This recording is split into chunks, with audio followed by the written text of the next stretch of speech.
Panimula, sinimi at ang hangin ng bahaghari ay nagsimulang humihip, pulong ng mga kulay ang gumigising sa araw. Ang malambot na langit ay umaalingaw-ngaw, ang lupa ay magaan ang pakiramdam, isang mahiwagang simoy ang isinilang sa liwanag ng umaga. Sa isang tahimik na parang kung saan ang mga pastel na bulaklak ay sumasayaw, naramdaman ni Mimi ang hangin na tumatawag sa kanya. Ang mga kulay ay umaangat, sumasayaw at umiikot sa mga landas ng kagubatan kung saan nagsasanib ang berde.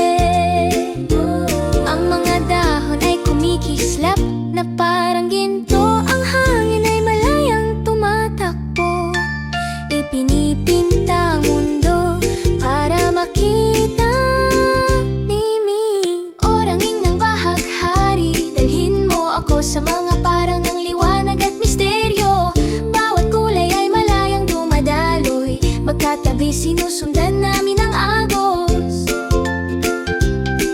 Nagigising ang nayon sa makulay na agos, ang mga pader at pintana ay nagsimulang kuminang, tawa at pagtataka ay pumupuno sa hangin. Ngunit mabilis na